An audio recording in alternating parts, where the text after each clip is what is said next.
안녕하세요. 서영주입니다. 오늘은 불의한 재판장에게 끈질기게 호소하는 가부의 이야기를 통해 신앙생활에서 항상 기도하고 낙심하지 말 것을 당부하신 예수님 말씀을 묵상해 보도록 하겠습니다. 예수님께서는 누가복음 18장에서 이런 비유의 말씀을 하셨습니다. 어느 도시에 하나님을 두려워하지 않고 사람을 무시하는 한 재판장이 있었는데 그 도시의 한 가부가 자주 그에게 가서 자신의 원수에 대한 원한을 풀어주기를 간청하고 있었답니다. 그 재판장은 얼마 동안은 그녀의 말을 듣지 않고 있었는데 곰곰이 생각해 보니까 자기가 하나님을 두려워하지도 않고 또 사람들도 무시하지만 그래도 이 가부가 자기를 이렇게 번거롭게 하니까 그 원한을 풀어주는 게 좋을 것 같다는 생각이 들었답니다. 그렇게 하지 않으면 그녀가 늘 와서 자기를 괴롭힐 것 같았기 때문이었죠.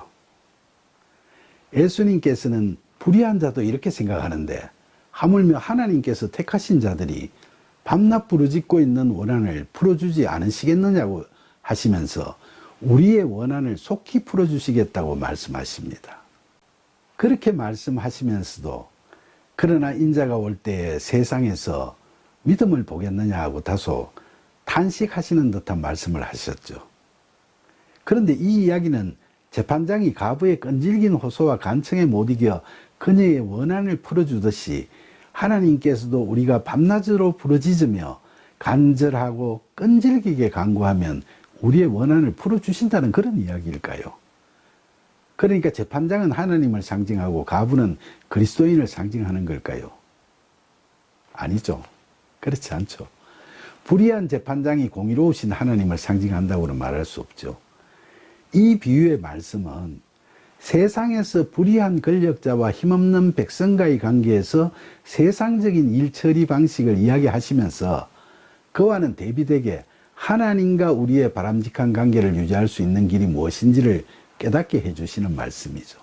오늘 이야기는 마태복음 7장에서 예수님께서 너희 중에 누가 아들이 떡을 달라 하는데 돌을 주며 생선을 달라 하는데 뱀을 줄 사람이 있겠느냐. 너희가 악한 자라도 좋은 것으로 자식에게 줄 알거든.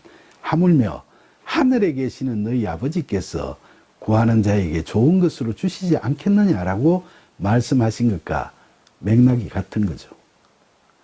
그러니까 불의한 재판장이라도 가난하고 힘없는 가부가 끈질기게 호소하고 간청하면 원한을 풀어주게 되는 것이 세상적인 문제 해결 방식이라고 비유로 먼저 예시하신 거죠.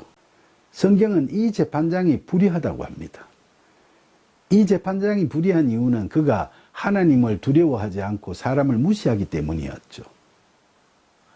그러니까 그는 무슨 실정법을 어겨서 불의한 죄인이라고 하기보다는 이처럼 불신앙과 영적 교만이라는 성경적인 죄를 짓고 사는 불의한 자였죠.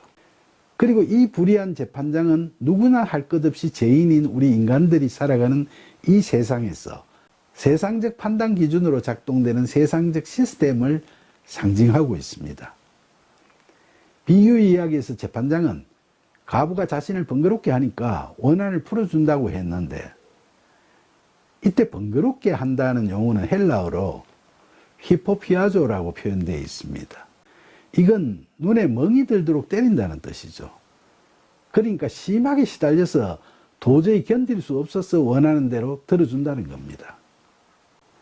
당시 제의 법이 판을 치는 그 세상의 권력 시스템 하에서 이 가부처럼 자신들을 번거롭게 하는 악착스러운 고질 민원에 대해서는 남다른 신경을 쓰게 되고 그 민원이 사회 문제가 됐을 때 자신들에게 미칠 이해관계를 고려해서 그런 민원들은 하는 수 없이 해결해 주는 방향으로 일을 처리한다는 예를 든 거죠.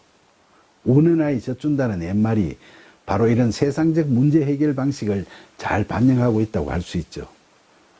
그래서 예수님께서는 이런 불의한 재판장에 대해 이야기를 하시면서 그들도 적극 제기하는 민원에 대해서는 더 신경을 쓰고 해결을 해주는데 하물며 하나님께서 스스로 택하신 자들을 즉 그리스도인들이 밤낮으로 기도하는데 무관심하시겠느냐고 말씀하셨던 거죠. 그런데 오늘 이야기에서 예수님께서 우리에게 말씀하고자 하시는 것이 무엇인지를 제대로 이해하기 위해서는 이야기 본문의 앞부분과 마지막 부분을 눈여겨보셔야 합니다. 재판장에 대한 비유의 말씀을 하시기 전에 제자들에게 항상 기도하고 낙심하지 말라고 하셨고, 비유 말씀 뒤에 하나님께서 밤낮으로 부르짖는 택하신 자들의 원한을 풀어주지 아니하시겠느냐, 그들에게 오래 참으시겠느냐고 반문하시면서 제자들에게 속히 하나님께서 그 원한을 풀어주실 거라고 말씀하셨습니다. 그리고 나서 그러나 인자가 올 때 세상에서 믿음을 보겠느냐라고 알쏭달쏭한 말씀을 마지막으로 하셨죠. 여기서 보면 우선 불의한 재판장이 과부의 민원 처리에 영향을 받는 것은 과부의 끈질긴 호소와 간청이었던 반면에, 하나님께서 우리에게 귀 기울이시는 것은 우리의 기도라는 걸 알 수 있죠. 그런데 이 기도가 과연 어떤 기도일까요? 비유 이야기의 과부처럼 끈질기게 매달리고 뭘 해달라고 간청하고 호소하는 기도일까요? 그게 아닙니다. 우리말 성경에 기도하다라는 용어는 헬라어 원어 성경을 보면 크게 세 가지로 달리 표현되어 있죠. 첫째, 프로슈케라는 명사형이나 프로슈코마이라는 동사형으로 표현된 기도는 우리 그리스도인들이 영적 인격적으로 친밀한 관계에서 하나님과 나누는 허심탄회한 대화의 기도죠. 둘째로는 아이테오라는 동사형이나 아이테마라는 명사형으로 표현되는 기도가 있는데, 이건 하나님께 사적으로 구하거나 부탁드리는 기도죠.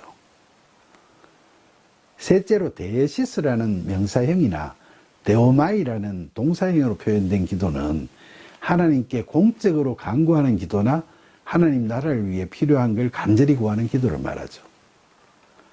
그런데 오늘 이야기의 맨 처음 부분에 항상 기도하고에서 기도는 헬라어로 바로 프로슈케의 기도를 하라고 되어 있죠.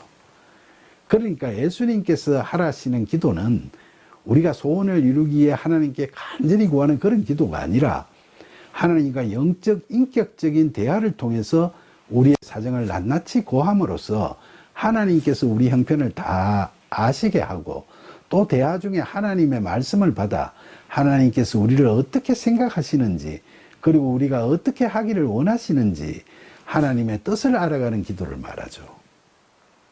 그런 하나님과 우리의 영적 인격적 대화 속에서 하나님께서는 우리의 원한을 반드시 풀어주시니까, 다소 우리가 문제 해결이 느리다고 해서 낙심하지 말라고 예수님께서 말씀하신 거죠. 그런데 우리의 원한을 풀어주신다는 건 그리스도인에게는 뭘 해주신다는 걸까요? 원한이라는 게 세상적 관계 속에서 사사로이 품게 된 무슨 억울함과 원통함일까요?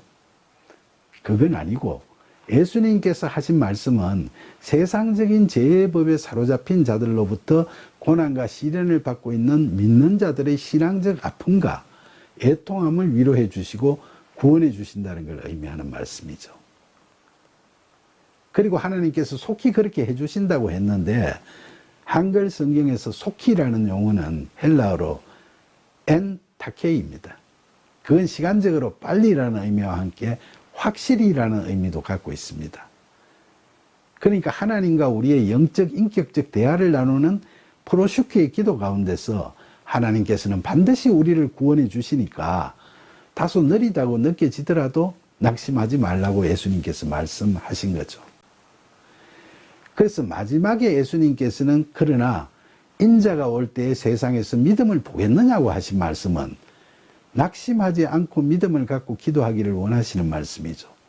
이건 당시 기독교를 박해하는 시대적 상황 속에서 교인들이 낭망하고 두려움과 허망함에 빠져 믿음을 포기하거나, 또는 육신의 정욕, 안목의 정욕, 이생의 자랑에 집착하는 세상적 풍조에 휩쓸려서 타락해버림으로써 무절제한 욕망을 주체할 수 없게 되어버리거나, 그리고 그렇게 됨으로써 믿음을 잃어버리고 성령이 소멸되어 버리는 그런 비극적인 상황이 심화되지 않을까를 걱정하시는 예수님의 탄식처럼 느끼죠. 특히 오늘에 와서도 과학이 눈부시게 발전하면서 인간의 가능성에 대한 신뢰가 깊어질수록 하나님을 멀리하고 영적으로 교만해져서 내 인생은 나의 것이라는 생각으로 무절제한 욕망을 탐닉하는 것조차 스스로 합리화해버리고 성경적으로 타락의 10년으로 점점 더 깊이 빠져들어가는 우리를 예수님께서는 안타깝게 생각하실 겁니다. 그러나 그렇다고 해서 예수님께서는 탄식만 하고 계시지는 않으십니다. 그래서 이 이야기 서두에서도 예수님께서는 우리들에게 항상 기도하고 낙심하지 말라고 하시죠.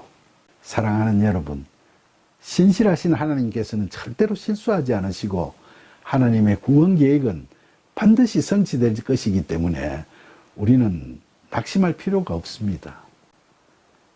그 옛날 이방신을 믿던 포악한 아합 왕에게 저항하던 선지자 엘리야의 프로슈키의 기도를 들으시고 그 땅에 비를 오지 않게도 하시고 비를 내리게도 하신 하나님께서는 오늘도 하나님과의 신실한 대화를 통한 우리의 기도를 들으시고 우리를 향한 하나님의 뜻을 이루시기 위해 역사하십니다. 사도 바울이 전하는 말씀처럼 그리스도 예수 안에서 우리를 향한 하나님의 뜻에 따라 항상 기뻐하고 쉬지 않고 기도하며 범사에 감사하는 삶을 우리가 살아가면 하나님께서는 반드시 그런 우리를 의롭다 하시고 우리가 소망하는 은혜의 기쁨을 넘치도록 부어주실 겁니다. 이처럼 우리 마음속 지성소에서 심탄회하게 대화하는 기도를 통해 우리를 구하시는 하나님의 은혜에 감사드리고 그 감동과 감격으로 가슴 고동치는 남모를 기쁨을 늘 풍성하게 누리면서 살아가는 저와 여러분이 되기를 간절히 바라면서 우리에게 기도를 가르쳐 주시고 바른 기도의 삶으로 이끌어 주시는 귀하신 예수님의 이름으로 기도드립니다. 아멘.